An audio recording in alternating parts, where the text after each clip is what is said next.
Okay, divorce lawyers of Reddit. What is the most insane, evil, funny, dumb way a spouse has tried to screw the other? Once had a boss who had to leave his house for 6 hours while his ex-wife grabbed all the belongings she was legally entitled to. When he returned home, every knob and handle was gone. Doorknobs, cabinet handles, drawer handles, anything that was screwed onto something and used to open it, she had taken. Every day for the next week, he would occasionally yell out, "She took the knobs." God, poor guy. Paralegal for a divorce lawyer here, our client told us he didn't clear out the marital account after the parties filed, which technically is true because while he removed $45,000, he left about $3.50 in there. I'm not a divorce lawyer, but my parents got divorced about a year ago. My mom didn't want my dad to show up in court because he would been tested and then they'd have to split the assets. She phoned me and told me to put laxatives in his food so he wouldn't be able to make it there. Did you? No. She kept screaming at me, commanding me to, but I refused. It's one of the reasons that she hates me now, lol. I work for a divorce attorney now, but the craziest thing came to my attention when I worked for the prosecuting attorney. This couple was breaking up and Mr. left the house. Mrs. went to work the next morning as usual. When she returned home in the evening, she found Mr. had been to the house and removed his clothing and belongings as she expected. What she didn't expect was that he had also gorilla glued her belongings together. He glued the TV remote to the table, the phone to its cradle, the couch pillows to the couch, and even glued the vacuum cleaner to the carpet. She called the police and reported this as property damage. The police went with her through the house documenting dozens of items glued to various things, but for days she was discovering random things and she would call them to amend or update her report. "My goddamn oven mitts were glued to the wall," or "He glued the effing sheets together in the linen closet." I've seen people do and say really awful things to each other, but that was diabolical. Wow, that's creative. Smart of her to call the police though. Documenting this up front helps. I can't stop laughing at the absurdity of it all. Just imagining she kept finding random things glued together for weeks afterwards. It's hilariously evil. Yeah, but is it more hilarious or evil? I don't know. A soon-to-be ex-husband left his wife's prize koi to die on the doorstep of their house. Apparently the value of these fish, 6 in total, was over $100,000. She was, according to her lawyer, so distraught that she couldn't be in court. Only in LA. What the f***? Is this not destruction of livestock / property and animal abuse? Koi are really long-lived fish and can become a bit friendly too. Had a client whose wife wanted him out of the house. I told him not to leave, just move to a different bedroom for the time being because once he was out the chances of him ever getting back in were slim.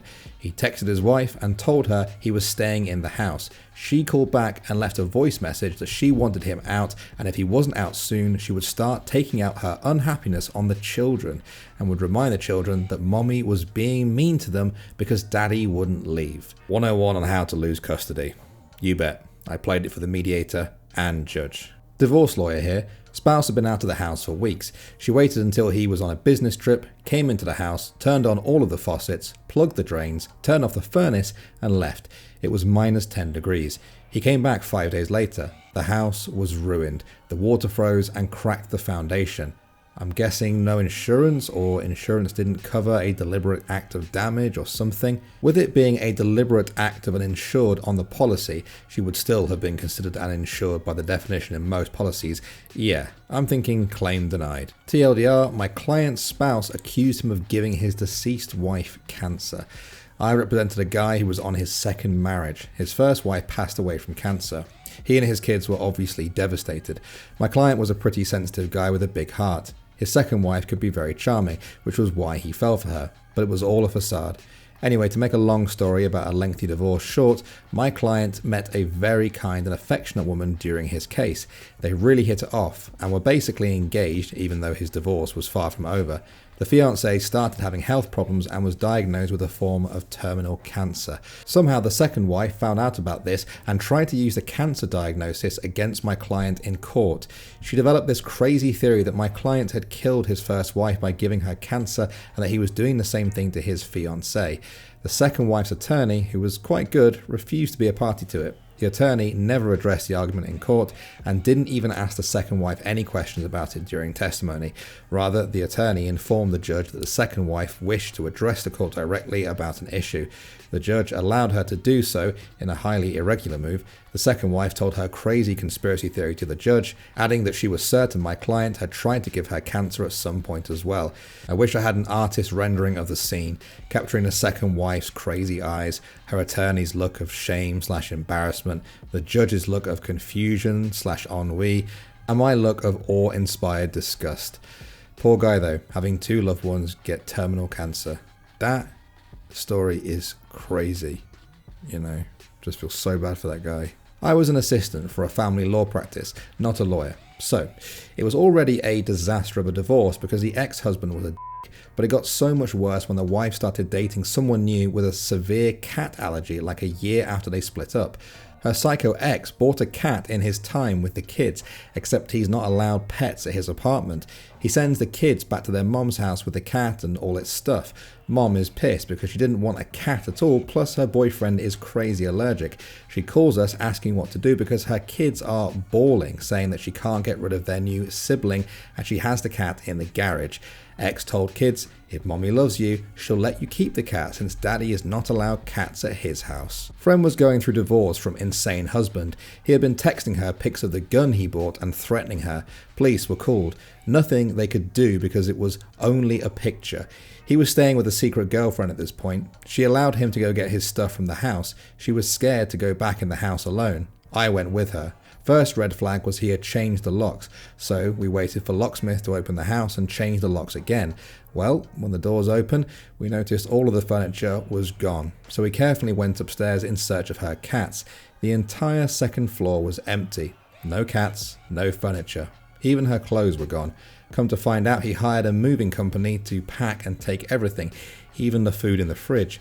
Finally found the cats. He had taken them to another vet in town and put them up for boarding under his sister's name, thinking she would not be able to find them. He was finally forced to disclose what happened to her possessions. He had them taken to a storage unit far away from the home. I can't believe I'm saying this, but relative to the amount of animal abuse in the rest of this thread, I'm glad he didn't try to kill the cats. I 100% expected the cats to be euthanized. Not my divorce, but my divorce lawyer told me about a case she was involved in where both clients were so petty that they had to all meet to argue over literally every single scrap of everything. The final object that neither would settle on was a ceramic rabbit statue, a really generic one from Home Depot or whatever. Zero sentimental value, but since it was the final item, neither side wanted to lose the last thing, and they dragged it out for over 3 separate meetings for this one thing. I don't remember which ended up getting it, but once they settled it and signed everything, the winning party stuck it on their lawyer's desk as a gift and walked out. They must have felt so cool, yet looked so stupid. I wonder at what point even the lawyers are like, this is not worth my time despite what I'm getting paid. Just accidentally drop that so it breaks. My dad is a divorce attorney. His clients couldn't decide who would get the Labrador puppies from a new litter they just bred. The pups are worth $1,000 each. Well, they also hadn't been up to date on their payments, so Dad brought a litter of 8 floppy puppies home as collateral for us to have until they could negotiate a settlement. So much fun for us kids. I'm a lawyer but have had a very limited amount of experience in divorce cases. The first case I ever worked, the husband shaved/waxed every single hair off his body in an attempt to avoid a court-mandated drug test. What? I don't practice divorce law, but I did an internship with a family law judge in law school that involved me sitting in on a lot of stuff. One divorced couple came in because the ex-husband wanted to lower his spousal support payments due to his lowered income, great financial responsibilities, and the fact that his ex-wife was declining to seek paid employment, all of which sounds reasonable on the face. It turned out that while his income had been lowered due to cuts, his new wife, who technically worked as his assistant and had done so prior to the divorce, was now making quadruple her salary, more than he ever had. He claimed that his ex-wife had unpaid renters living with her and could have money to survive if she charged them rent. It turned out that they were the couple's shared 18-year-old twins who were living at home, having just graduated high school, and were going to keep living at home while starting college in the fall. It also later turned out that he allowed his stepdaughter and her 2 children to live with him and his wife rent-free and paid for her college. His ex-wife produced evidence that he told his own kids to figure out paying for college themselves. He claimed that his ex-wife worked as a nanny for free by choice and should be getting paid for work elsewhere. The kids she watched for free were their 3 joint grandchildren from their eldest child, 2 of which were severely disabled. He claimed that when he married his new wife, he gained over 15 now dependents, which was technically true, but those dependents were all in Mexico and included the new wife's grown siblings and their families, none of whom he had ever met. The dude was shocked when spousal support wasn't decreased. Good. Sounds like an absolute shit. I didn't handle the divorce, I handled parts of the aftermath. In the divorce, she went AWOL, was living in a truck somewhere, and just couldn't handle it mentally. He gave her 5 of his 9 companies. They were the ones that owed 7 figures in payroll taxes. He had made her the bookkeeper on paper. She spent decades trying to shake the IRS for the results. I worked at a computer repair store as a sales technician, had a guy come in with a desktop that he wanted Windows reinstalled on. I asked him if he wanted me to back up all of his data first, and he told me that he had everything he wanted and just do the wipe. I put it in the queue, and he paid and left. I started it about an hour later since an XP install was only about 45 minutes off the network. I didn't bother doing anything else except deleting the original partition and making a new one and installing Windows. About an hour after that, his wife came running in asking if we had a computer with Smith as the last name. I told her I did, and she showed me her ID and said that her husband brought it in to try and destroy all the proof of him cheating and stealing money from their business. When she asked if I had wiped everything yet, I told her I just did a Windows install and didn't actually really wipe anything. I called her husband and told him the situation. I told him his wife was here to get the computer. He asked me if I reinstalled Windows like we spoke about, and I told him I had. He told me, I don't give a shit, give her the computer, there isn't anything left on it anyway. I said, alright, and hung up. I told her that he said I could give it to her, and then explained to her how reinstalling Windows doesn't magically delete everything, and explained to her how I could recover all of her files in a couple of hours. I ended up staying late that night, and she bought me pizza and Mountain Dew. I ended up recovering every file he tried to have me destroy, and made multiple copies for her. She ended up calling him from the store and reading off some of the messages he had tried to delete from his emails. I was worried that he might try to come back in and confront me, but nothing else came of it. Very cute of her to bring you pizza and Mountain Dew. They're now married. This one hits close to home because it happened between my parents. We had a family friend who was a lawyer, and my parents agreed that he would be the lawyer for both of them as a mediator. So, as the assets were being divided, my dad got absolutely slammed. She was going to get the house, cars, half his retirement, and an insane amount of alimony, to the tune of like $2,500 a month for the rest of her life. My dad has a good job as a municipal employee, but that was probably 70%-ish of his paycheck. Turns out that my mom and the family friend actually conspired to rip my dad off and make it seem like that's what a divorce settlement looks like, and she was going to kick back more money under the table after the dust has settled. Dad just didn't know how these things worked, so after some convincing he finally went out and got his own lawyer. He got a very fair divorce settlement after that. Mom still to this day can't understand why we don't talk to her much. That other attorney could be disbarred for that. I'm going to school to be a vet assistant. My teacher is a veterinarian. She told us Monday she's had clients bring their animals in to be euthanized so their spouse couldn't have them. Is it even f***ing legal? Yes, it is. It isn't ethical though. Most vets take their oath seriously. Can vets refuse? Absolutely. They have an ethical responsibility to do no harm to animals. My uncle's ex tried to work it in that she would get half of whatever my grandmother would leave him when she passes. Joke's on her, my grandmother is passing over her kids, not maliciously, my uncle is very well off and so is my mom, and leaving everything to my brother and me. Oh, also tried to get sole custody of both of their children who were in their 20s. Not my case, but during my first year of law school, lawyers from different practices came to give us a peek behind the curtain of different areas. The divorce lawyer told the story of a rather well-to-do couple that spent months and months and many tens of thousands of dollars fighting over absolutely everything, all the way down to a single ceramic ashtray. He couldn't remember the significance, but somehow it had come through the husband's family. Even after everything else had been decided, they spent many more months and nearly $100,000 fighting over just this ashtray. Then, after a court hearing, the wife finally won the ashtray. She promptly strode out to the white courthouse steps and smashed the ceramic ashtray, left the pieces all over for the husband to see on his way out. Decided that day I would not be a divorce lawyer. Husband and wife divorce after husband finds out wife is sexting other guys. He goes into a deep depression. They didn't have much, lots of debt and 2 dogs. One was a dog he had had since before the marriage. He got her. The other dog was only about 3 years old and was bought to keep the older 7-year-old dog company while they worked. Wife demanded that since he got his dog, that she got the other. He is depressed and just wants to move on, so he agrees. She gets the dog and has it put down the next day. She didn't want the dog, she just wanted to hurt him. Oh God.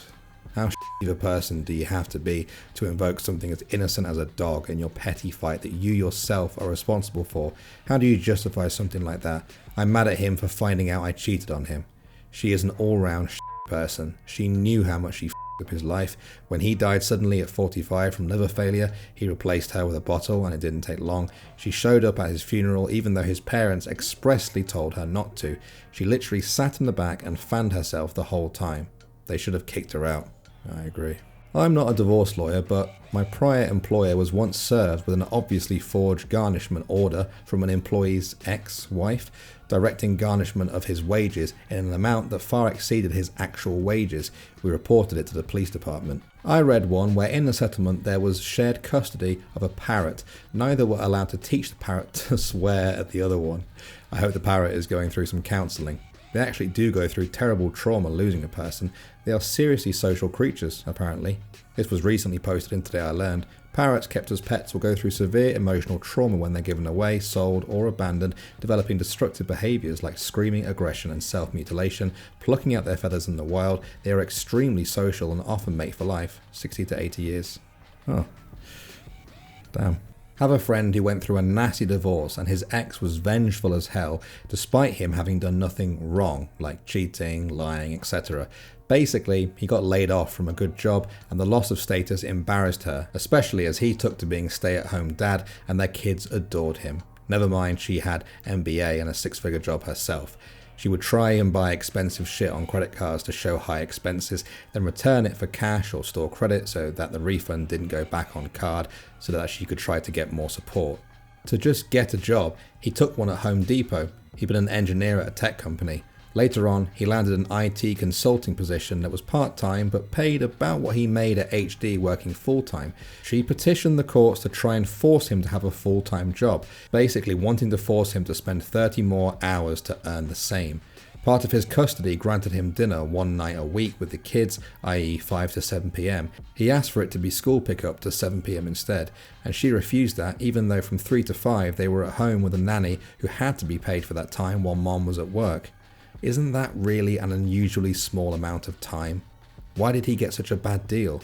He also had them every other weekend, but that was a weekly dinner thing on top of weekends. But yes, it's a short amount of time to wrangle 3 kids under 10 in car seats, drive home or to a restaurant, spend time together, and return them to exes. Not a lawyer. I worked at Staples for 6 months in college. I only ever sold 1 chair mat because the cheapest one was crap and the nice one was $120-ish. One day a guy walks in who looks homeless. He looks distraught. I give him my normal, "Doing alright today, sir?" and he tells me that he needs a chair mat, so I walk him back to show him the options. I told him that no one had ever bought one because the $30 mat is flimsy and the nice mat is over $100. He looks deeply into my eyes and says, "My wife left me today. She cheated on me and she's going to take everything. Give me the most expensive mat you have. If she wants it, I'll cut it down the middle so that she can have half. Fucking bitch." I didn't really know what to say, but I came back with, "Well, we do sell protection plans for $9.99 if anything happens to it." He interrupted with, "It, add it on there. Every dollar spent is one she can't have." I hope he's alright. I probably caught him on the worst day of his life. Got props from the bosses for not only selling a chain mat, but also for the protection plan.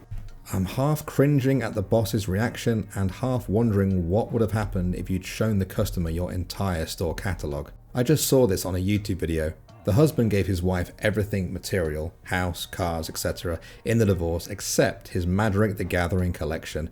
When he went to collect it, he found his wife had broken the seal on his MTG Alpha starter deck. This was worth about $20,000 at the time and currently for sale on various sites for around $50,000.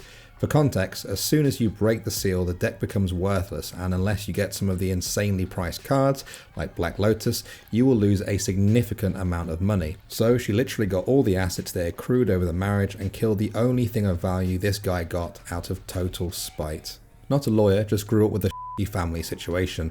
My mom was an evil mastermind with this divorce, let me tell you. So my parents had been separated but living in the same house for a while, and it was around the time of the year the family would normally go for a camping trip. Canada Day, I believe. She convinced my dad that we would break the trip up and he would get a week. Then when he returned, she would get a week with us, the 3 kids. Secretly, during my dad's week, she got her friends to help her clear the entire house out, and I literally mean clear it out. There was nothing left, not a single clothes hanger, no couches, TVs, quite literally nothing. She chose this vacation setup really well too. Camping meant we didn't need money or have access to cell service, which she took advantage of as well and emptied the bank accounts and hid all the money away. She didn't stop there though. She also maxed out his lines of credit and all credit cards. Normally this would take a while, but she was smart as hell in this approach. Earlier, when planning this divorce, she convinced my dad to quit his job, quite high paying, I should add, to start a company. This company was still new and needed a ton of expenses paid, so the banks didn't think twice about this ridiculous amount of money being transferred, as it wasn't out of the norm anyways from their new setup with the company. Then, when it came time for my dad's trip to end, she told him he needed to call her when he got back in cell range. Upon calling, she told him that she was on the way out in the same direction anyways, so we could just meet halfway to spare us kids a bit of driving time on our way to the next trip, which was odd considering after a week of camping we all wanted to shower and clean up, but she was very adamant. We met up and swapped vehicles, then my dad was on the way home alone, while we were off to hide away at a location different than where she had told my dad. When he got home, he thought we had been robbed. It didn't sink in. He called the cops and started phoning family because of how empty the house was. He broke down and didn't know what to do. That's when my mom's dad came over and told him the truth. He said she left him and took everything. She hid us and I believe tried to steal us, but that part is a bit fuzzy to me. Eventually, it somewhat caught up with my mom. The judge was shocked at what she did. She even went as far as trying to convince us kids that my dad was abusive and had us interrogated by a cop wanting us to lie about him. The whole situation was crazy. She ended up blowing all the money on fancy trips and shopping sprees with her friends, and when the judge ordered her to pay it back, she fled the country. Now she lives in Australia and doesn't have to pay anything. That is insane. I read about a case where the wife was trying to take half of a guy's business and millions in personal assets, only to find out that the business had been moved into his son's name years earlier, and the guy donated all of their savings, millions of dollars, to a children's hospital in his soon-to-be ex-wife's name so she couldn't get the money. The judge said what he did was technically legal since it was community property and no freeze had been placed on it yet, but was morally unconscionable. Lawyer said in his entire life he never saw a bigger smile on a man's face. He just kept saying, "I just wanted to help the children," and smiling. Used to work as a file clerk for a divorce attorney. Our client was trying to get full custody over her child because her husband was dangerously neglectful of their son. How was he being dangerously neglectful? By serving spaghetti instead of turkey for Thanksgiving. I wish I was making this up. Not a divorce lawyer, but remember this from another Reddit thread. Husband and wife getting divorced. There was a classic car, Ferrari, Jaguar or something like that was worth a lot of money. It was a bone of contention in the divorce. After several months, the husband finally proposes that he will let her have the car if she gives him the house. She agrees. Come to find out that he had been taking the car out every day and doing loops around the city for hours, putting thousands of miles on it, making it worth nothing. Holy shit. Divorces can really bring out the worst in people. Think about the level of spite and planning it took to do months and months of that to ultimately screw over your ex-partner. Wow, today is my day. Another where to start. The person who hid $250,000 from a business sale so it wouldn't be included in the equalization payment while providing frank discourse on the actual sale number. The person who made a fake prostitution ad for their ex as proof that they were not a good parent, without considering that I would want to know why they browsed prostitution ads during their parenting time. The ones who spent thousands of dollars working out the appropriate access, custody and support terms for their dog. Hard to say, and reasonable people keep my lights on. To add the one that bothered me the most, it wasn't my file, but I was in court that day for another matter. A local police officer had a family law conference. Coincidentally, a bunch of officers from his force and neighbouring forces decided to attend family court that day and stand in the hall outside the one family law courtroom. A dozen officers in full uniform there to provide support to their brother, I guess. His ex had to walk through a gauntlet of uniformed officers to get to court. This one really bothered me and still does. If I had been her lawyer, I would have raised a shitstorm for trying to intimidate my client and potentially trying to intimidate me. How about a wholesome, insane one? I am not a lawyer, but this was told to me by my mom regarding the divorce she got from my dad. They couldn't settle on an alimony amount. Mom and her lawyer came in with a number, dad countered with a number. They couldn't agree because my dad thought my mom should get twice the amount in alimony she was asking for, and my mom didn't want my dad to give her that much money per month. It took months for them to settle on a figure that appeased both of them. Even then, my mom puts aside the extra above what she wanted in case my dad ever has a financial emergency, and my dad puts aside the extra she didn't want in case my mom ever has a financial emergency. The funny thing is, they don't know the other is putting the money aside for the other. My mom told me about her emergency stash, and my dad told my brother about his emergency stash. Bro and I discussed it while talking about what nut jobs our parents are. I've gotten a lot of support for this response. Thank you. I'm not going to say that their divorce was perfect. It wasn't. There was still some hurt feelings and resentment from all parties involved. However, my parents, for all their flaws, both accepted their own responsibilities for the falling apart. I think it helps that they still loved each other deeply. They just weren't in love anymore. They had been friends since my mom was 2 and my dad was 3. Started dating when mom was 12 and dad was 13. They separated at the ages of 49 and 50. It makes sense that they grew apart. I've had a few people ask why they divorced in the first place. My dad had a girlfriend for at least 15 years, possibly longer. My mom knew, but they agreed to not divorce until my younger brother had graduated high school. My dad got remarried to his girlfriend. My mom has also since remarried. All 4 of them get along famously now. The separation and divorce happened about 10 years ago. I'm very lucky to have 4 parents who care about me and who absolutely adore my own little dudes. Okay, I'm leaving this thread while the warmth from this post is making me feel better after reading about all the crazy people. You know what? I think I'll do the same.